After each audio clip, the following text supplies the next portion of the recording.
Good morning, ladies and gentlemen. You're welcome to another episode of Monitor Your Health, the program where we enlighten the public on contemporary medical conditions. Today we have a cardiologist in the program, Dr. Monisola Adanijo, who will be enlightening us on heart attack. You're very much welcome, Dr. Adanijo. Okay, thank you so much, Dr. Hello. Ogunremi. Can you hear me? Hello. Can you hear Hello? me? I'm here. Hello, Doc. I'm with you. Yeah. Okay.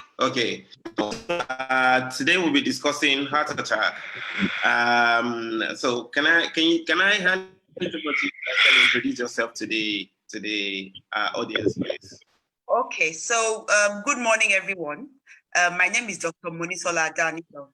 I'm the lead cardiologist and medical director of Naveen Healthcare. At Naveen Healthcare, what we do is screen for and prevent cardiovascular disease, because cardiovascular disease is the commonest cause of death in Nigeria and worldwide. Thank you for having me. Thank you so much.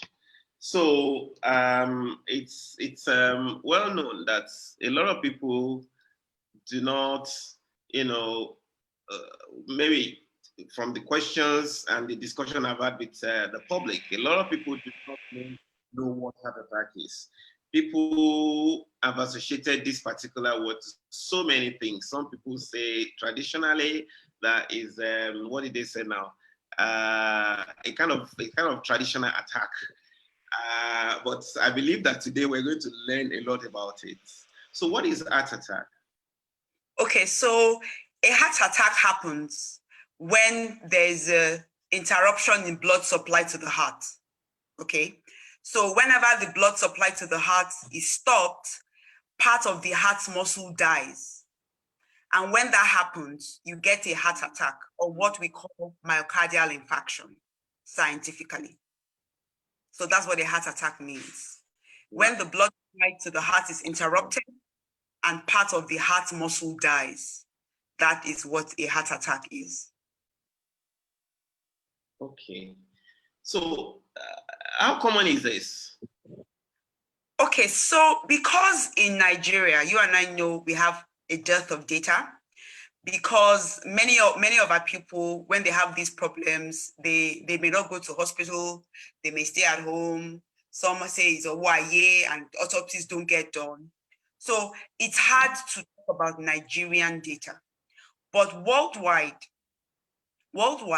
right, 18 million people around the world suffer from cardiovascular disease every year. Okay. Cardiovascular is the leading cause of death worldwide, even more than cancer, more than HIV, more than malaria. Okay. Extremely common. Yes, and I always tell people, all the people that are slumping, oh, he just suddenly clutched his chest and slumped. All these people may have been heart attack patients, but because we didn't do autopsy, we didn't know their history, it's hard to tell. But it is extremely common. And commoner, as you know, events of the past few months and years are showing us in Nigeria that heart disease and heart attacks are getting quite common, than in the past. Thank you so much. So you just mentioned that it seems that it's getting common lately, that it's commoner than it used to be. Would there be a reason for that? Okay, so now before you can get a heart attack, some things have to be in place. It's like you can't just get a heart attack out of the blue. The heart attack is like a sequelae, or like as a result of other things that were in your body before the heart attack, okay? So things like hypertension, diabetes, cholesterol, maybe if the person is overweight, doesn't exercise, smokes cigarettes, takes a lot of alcohol, has high cholesterol levels and things like that. Now, what these things do is that they block the blood vessels in general. So if you're hypertensive and you smoke and you have high cholesterol, you develop a condition where your blood vessels are narrowed They are thickened and narrow, okay? And then if anything now happens, they can easily get blocked. So the reason why this is more common is because of lifestyle. Can you hear me? Hello? I'm here.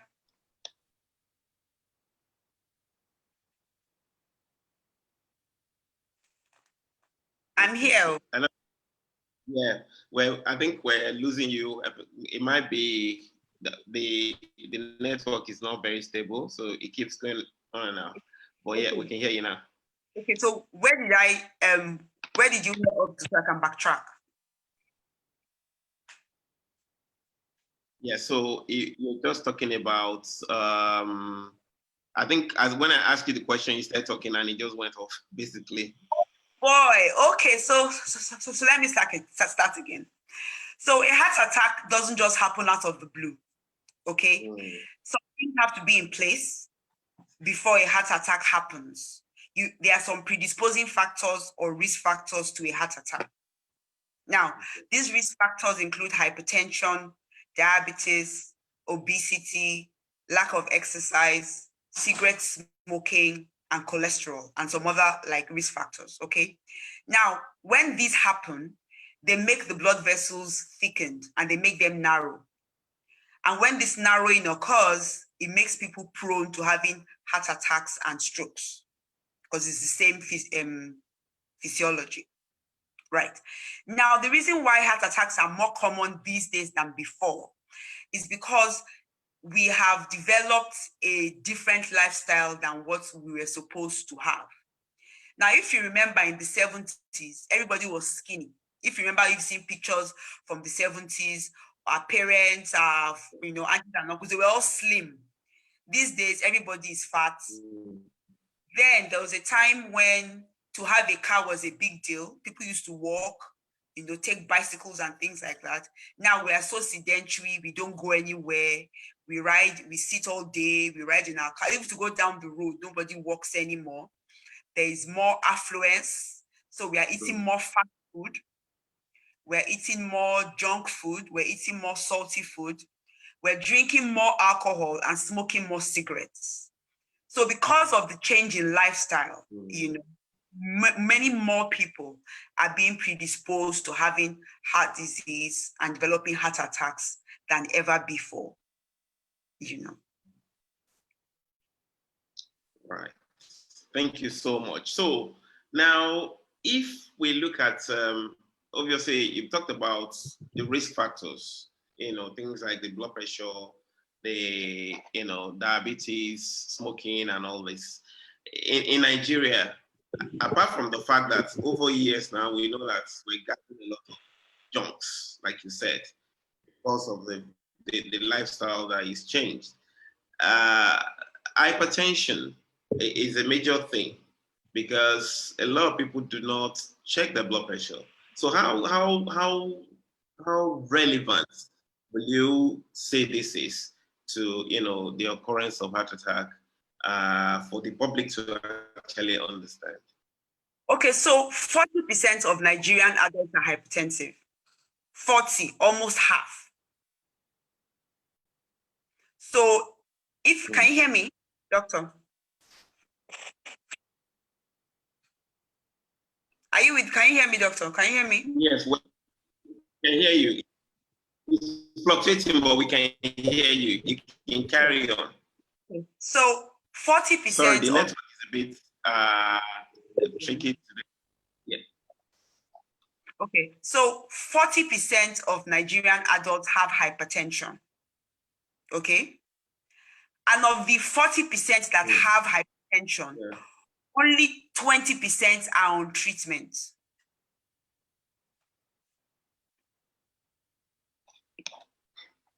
So 40% of Nigerians are hypertensive. And of the 40% that are hypertensive, only 20% of those are on adequate treatment.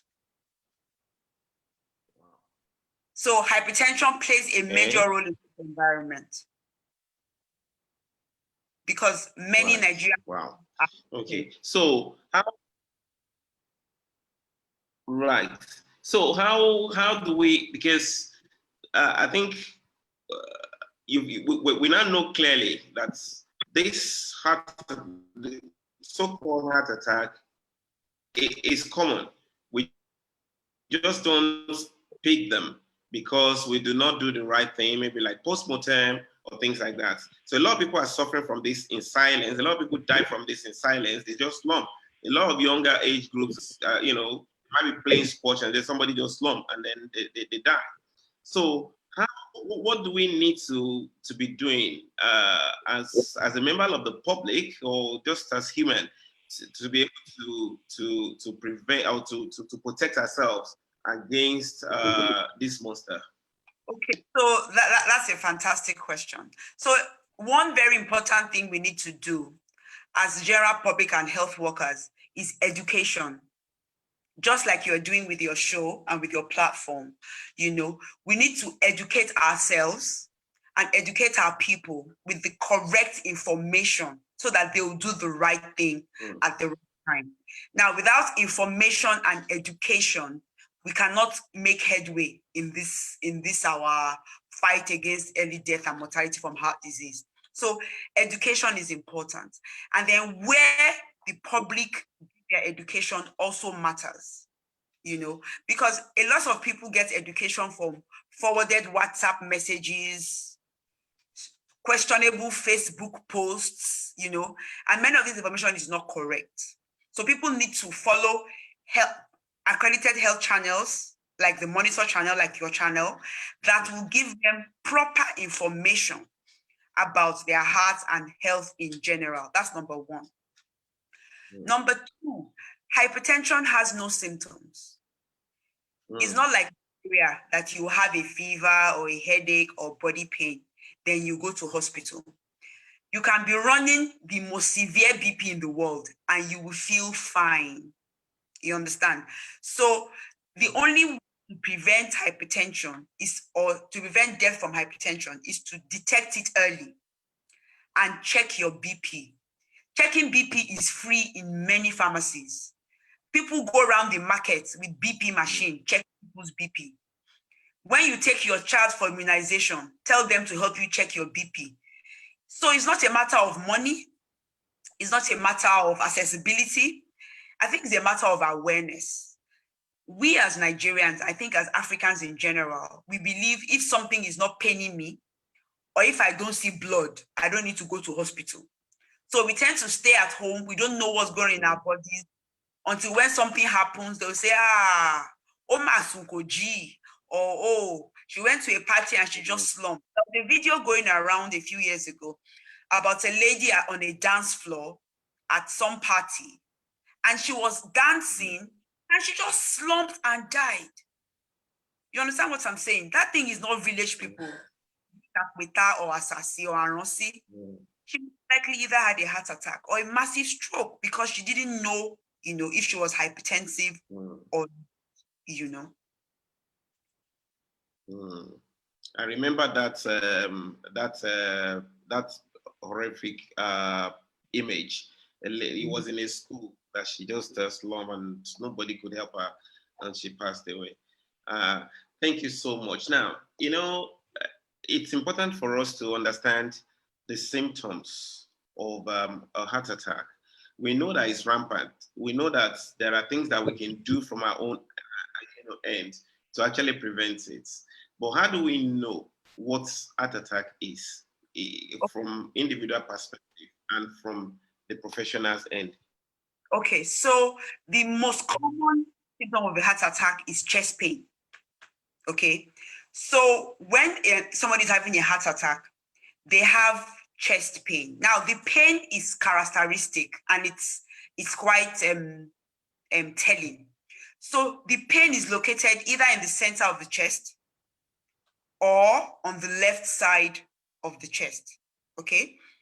The pain can move or radiate to your jaw, like up your neck, or down your arm. So you have chest pain, and it's like the pain is also affecting your neck, your mouth, and your arm, number one. Number two, this chest pain is described as tight. It's like somebody is holding you tight, or some describe it as heaviness, as if they put a block on the chest, and it is quite painful, number 2. Number 3, there may be other things like the person starts to sweat uncontrollably. The person may feel like vomiting, or they may actually even vomit. The person's heart starts to beat fast, what we call palpitations. The person may start to feel dizzy, and the person may or may not fall to the ground. In our movies, whenever people hear a shock, they hold their chest, and they fall to the ground. It's not always that dramatic. The patient doesn't always have to fall down for it to be a heart attack. Sometimes the patient can still make it to their car. Some patients can even still drive while feeling the pain. So the pain is central or on the left side. It is tight, gripping, or heavy. It may move to your neck or down your left arm. And it may be associated with sweating, nausea, like you feel like vomiting, fast heartbeat, and dizziness. When you feel any of these symptoms, what you need to do, if you are already hypertensive and you are taking BP drugs and there's aspirin in it, you chew 4 tablets of your aspirin and start running to the nearest hospital. This is not the time to call your pastor. This is not the time to go to the chemist. This is the time to go to hospital. Now, if you're not hypertensive and there's no medications at home, that's fine. Once you feel these symptoms, go to the nearest hospital, okay? Like I said, this is not the time to call your pastor. This is not the time to start praying. Time is important in heart attack because, like I said, the blood supply to the heart muscle is interrupted. And the longer that interruption takes place, the more the heart muscle dies. So like we say, time is muscle. So the time we spend rigmaroling around, calling somebody, going to pharmacy, your heart muscle is dying. So we need to, make haste and go to the nearest hospital and complain about our symptoms so that the doctors there should know what to do. Right. Thank you so much. So time is of the essence when this strikes. Now, the system that we have in Nigeria is another thing on its own. Because I've seen recently, I was involved in a situation where somebody collapsed, and then I was invited to come and I was called in as a passerby, and then we were trying to resuscitate this gentleman. Unfortunately, there was basically there was nothing, and even though we did the compression, did what we could do, this young man passed on. And then to get an ambulance was just like a dream because there was no ambulance. We couldn't get an ambulance. We eventually carried this man in a private car in an awkward way, rushed to the hospital. We got to the hospital. We met a doctor there. Before the doctor even attended to us, it had a function on its own. And then, things didn't go well. He died, a young man. Now, so I agree with you from the discussion we had earlier on that it's good for us to identify what we need to do to prevent us getting to that stage. But in a situation where somebody didn't get to the stage, then they now have chest pain. We don't have an ambulance, and then we still need to find a way of getting to a reputable facility where they can quickly identify, what the problem is and what needs to be done. With your experience in such a health system that we have, what practically will you advise people to do? Yes, aspirin, but what do we do? I don't know. This is just a plain question. I don't even know. So it's unfortunate the situation we have found ourselves in Nigeria with our healthcare system. Like you have just mentioned, our healthcare system is severely broken. It's not just broken, it is severely broken. There are numbers to call for ambulance, but I've seen an ambulance respond before. Most of the ambulances in Nigeria are used to carry. Can you hear me?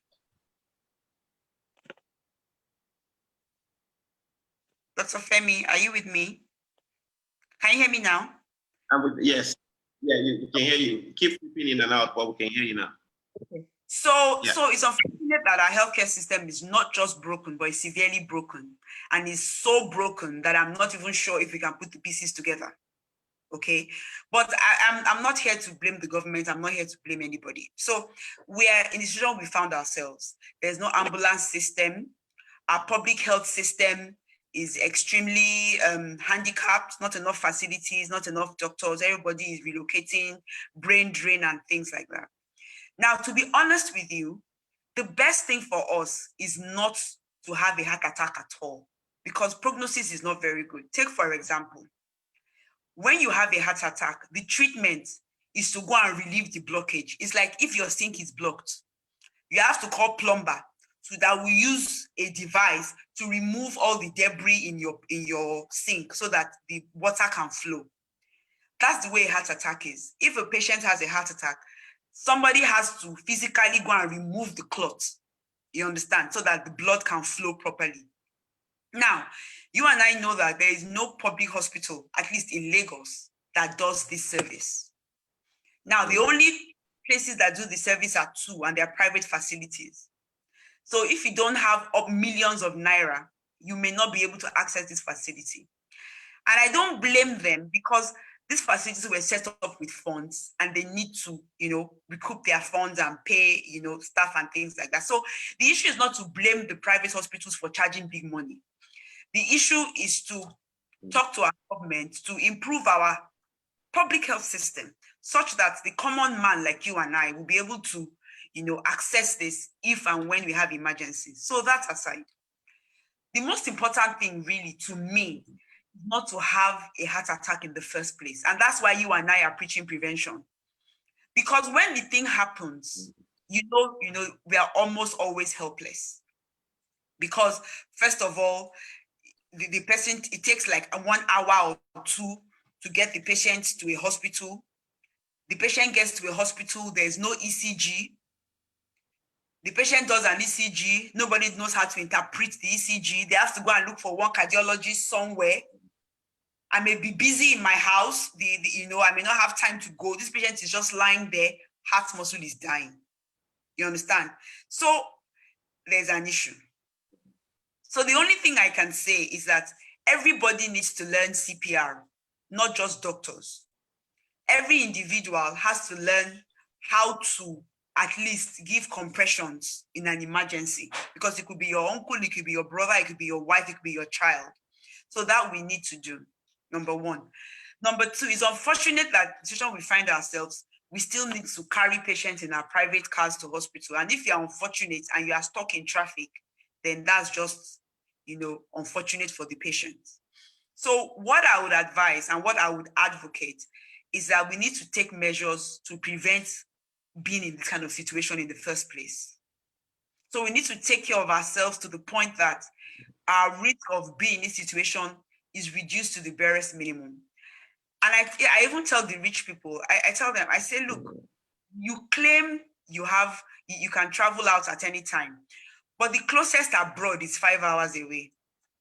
If you have a private jet, because if you have to go through immigration, it can be as long as 10 hours away. Heart attack cannot wait for you for 1 hour, also 5. You understand what I'm saying? Even if you can afford to go to this private facility, by the time you enter VI traffic or you enter Ikeja traffic, you won't even be able to reach anywhere before problem happens.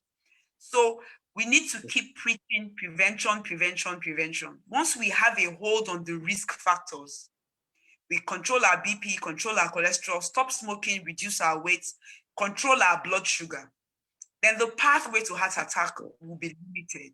And then we'll have fewer problems like this. So you and I as individuals may not be able to change the healthcare system on our own. So until the government decides to step in and do the right thing, we need to keep preaching prevention between you and I. I really don't know what else we can do. Thank you so much. I think I totally agree with you. We can only preach prevention, obviously, because when the experience I had that day when that gentleman, when it collapsed, I just thought like, wow, I didn't have it quite, obvious until that day that if something happened to anybody in this land, it's just the grace of God. You are left with nothing but just the grace for survival. Because to get an ambulance, there's no ambulance. And then you even take somebody from one place to the other in your own private car. That hospital you're getting into, you don't know who is on duty. It might be one junior doctor who doesn't even know what he's doing. And then, so wow, it's a major thing. So now if we talk about, we know now that prevention is the key. Prevention is what we need to be, to educate our people on. On a practical note, we've talked about, them checking their blood pressure. We've talked about, obesity. We've talked about people with, diabetes. We've talked about smoking. We've talked about all these risk factors. How do we sum it up to hand it over to the public that on a practical note, I always tell people that maybe on your birthday, you can do your screening for most things that you want to do. You understand? On your birthday, but on a practical note, how do we hand it over to the public for them to know how to, to protect themselves against this monster?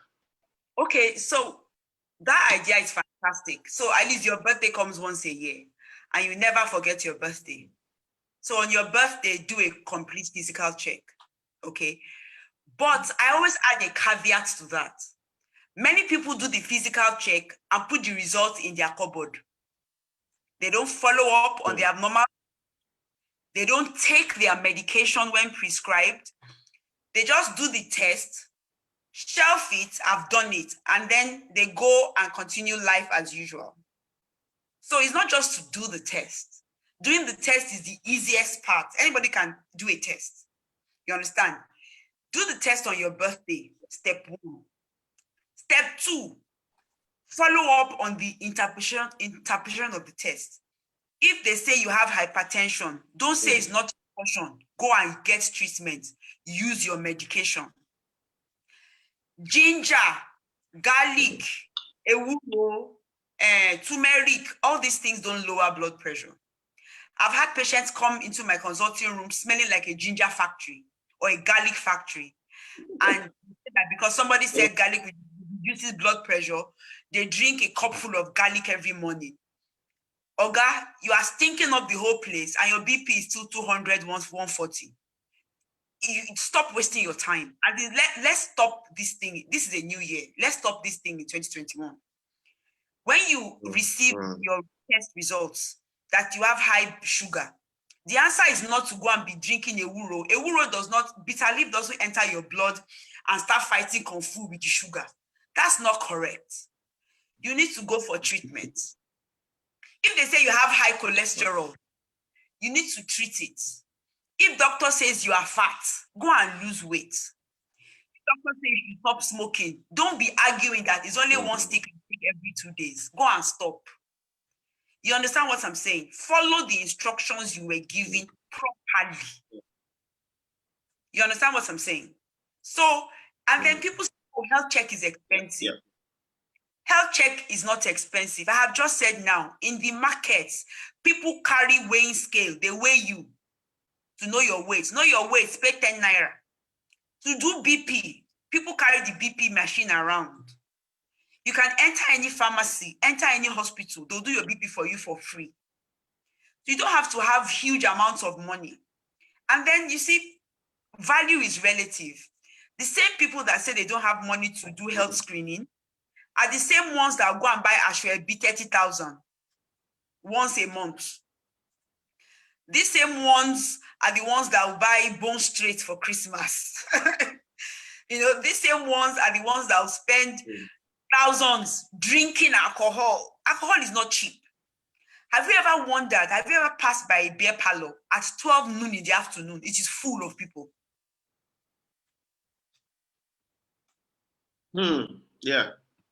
Yes. And I'm sure the owner of the beer parlor is not giving the beer away for free. I don't know how much a bottle of beer costs, but I know a bottle of beer is not 10 kobo. So if you calculate the monies of bottles of beer you drink in a month and carry the money and go and do health check, you understand? It's so bad that even when we bring free health screening to people, they still don't come out. Even when it's completely free, you are still begging them, giving them incentive, giving them, trying to, come, if you come, can you come, So that's why I said education is important. I think it all comes from educating ourselves, educating our loved ones, and educating everybody, so that people will understand. I always tell people, you don't pray to fall sick in the country where I live, because unless you have I don't even know, it's going to be tough. So it's better to prevent everything, prevent all preventables, so that they will not be rushing you up and down. Thank you so much. Right, so as we'll be rounding up now, please, I want you to, we've talked a lot to the public. I also want us to chip, a few minutes into what we expect from our colleagues. If a patient is rushing, what do we expect them to do for patient? How do we manage this when they arrive at the facility in our local? When someone comes in your facility with chest pain, this is not the time to start taking a 2-page history. This is not a time to go and tell them to go and collect card. You don't do that, because collecting card and taking history can take all of 1 hour. So once somebody comes in and the person has the classical features of a heart attack, like I've just described, the first thing you need to do is give the patient aspirin to chew. Aspirin 300 milligrams to chew. To chew, not to swallow. You do a quick ECG. If you own a hospital, you must have an ECG. As in, the ECG is very, very, very important. Every doctor needs to know how to read a basic ECG. Wow. We were taught in medical school. Hello? Can you hear me now? Lost you now. Okay. So, my internet is hello. well. I can hear you clearly. Maybe it might be my side. It's saying unstable network, so it might be my side. Okay. So yeah, sorry. Please, can you repeat that bit, because I think it's important for us to let our colleague understand this bit. Okay. So when somebody is brought to you with chest pain, chest pain that looks like a myocardial infarction, that's not the time to go and tell them to collect card. That's not the time for you to finish what you are doing. You cannot say, let me finish what I'm doing before I see the patient. You leave whatever it is you're doing and you go and attend to that patient, number one, because like I said, time is muscle. Number two, there's no time for long history here. Once you just take a 2-minute history, where's the pain? What are the other features? You would have established query MI. Give the person aspirin 300 milligrams to chew immediately. Every hospital needs to have an ECG. ECG is the cheapest medical equipment. It's cheaper than scan machine, it's cheaper than X-ray, it's cheaper than every other thing. Okay? Every doctor should learn how to read an ECG. We were all taught in medical school how to read ECG. You don't need to wait for cardiologists to be able to read an ECG, especially when there's an emergency. That's why we were all taught in medical school, the basics of ECG reporting. You may not know how to report Brugada syndrome on ECG, but you should be able to identify an MI on ECG. So you need to get an ECG done immediately. And you should be able to identify when there's a problem. Number two, you must be able to take blood samples for troponin. Now, in the past, we used to do CKMB and all those ones, but because other organs also secrete CKMB, other organs secrete all those things, sometimes there'll be confusion. Troponin is only in the system when there's myocardial damage. So once you do a troponin and it's elevated, then you know that this person definitely is having a myocardial infarction. Now, because troponin levels take time to come back, some labs tell you to come back in 24 hours for the results. You don't have 24 hours. If you have done the ECG and you have seen that the patient has characteristic ECG changes, and has this characteristic chest pain, you have no business keeping the patient with you. You have no business looking for cardiology. Package the patient and send the patient to a center where a cardiac cath can be done. Because nobody paid me for free adverts, I cannot be telling the names of the hospitals where cardiac cath can be done in Lagos.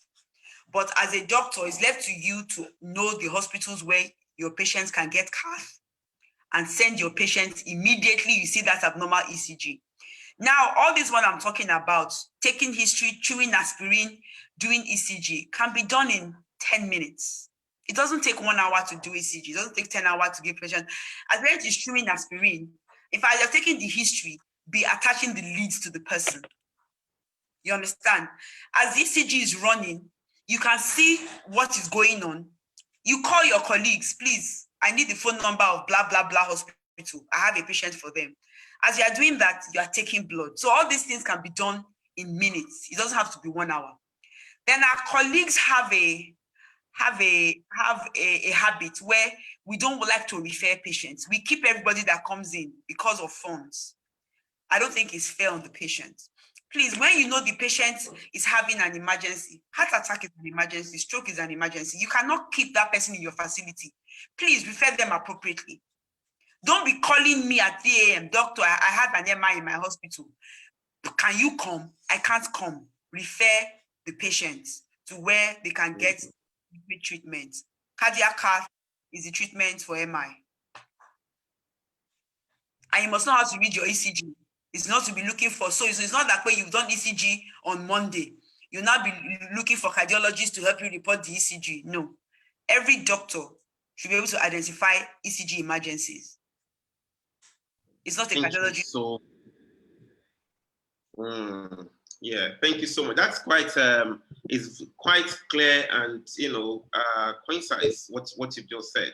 And I hope that our colleagues, wherever they are, they will be picking this and understand the fact that time is of the essence. I like what you said, that time is muscle. The longer you live, the more of the muscle of the heart muscle that you're killing. And you can imagine you only have one heart. And then when you damage this heart muscle so much, it's actually the quality of life that comes after if the person managed to survive it. That is important. So it's very unfair on the patient when you keep the patient in your facility because we're thinking about money aspect of it. Don't forget it's somebody's life. Not only somebody's life, there's also the downtrodden effect of that, the relative, the people that feed under these people. So we need to be proactive about this. Thank you so much, Dr. Adanijo. It's been an exciting time, and I think I have learned a lot from your discussion today, and I'm sure our viewers had also learned a lot from this discussion. So just to round up now, what would be your final words to everybody? This is just your time to tell us whether the government, whether individual, whether our colleagues as well. What will be your final word to us? Why we end up this way? So final word to individuals, okay? We need to take our health into our hands. Nobody is going to help you take care of your health. It's better you prevent an emergency because we all know the kind of country we live in, emergency situations don't exist. So it's important you take your health into your hands, do your screening, do your checkup, use your medications, and live properly. Prevention is cheaper than cure, cheaper in money and cheaper in life, number one. To our colleagues, let's educate ourselves about the right things to do and how to diagnose heart attacks on time. Okay, so we need to do the right thing. To the government, my God, we need to vote more money for healthcare. And we need to monitor how these monies are spent, and we need to spend money in the proper places so that we can have better infrastructure and less of our people will be dying from unnecessary causes. Thank you. Thank you so much. It's been an enlightening period. So the viewers, I hope you have actually, learned one or two things today. Don't forget, this is not just a, we're here to actually enlighten, educate, and help in areas that we know we will, you know, to offer advice in area that we know will help you in improving quality of life based on your health status. So please take everything that was said seriously. And while we wait to meet you again next week, I want to wish you good weekend and enjoy the rest of the day. Thank you so much. Thank you, Dr. Adanijo, and bye-bye. You're welcome. Thank you. Bye-bye.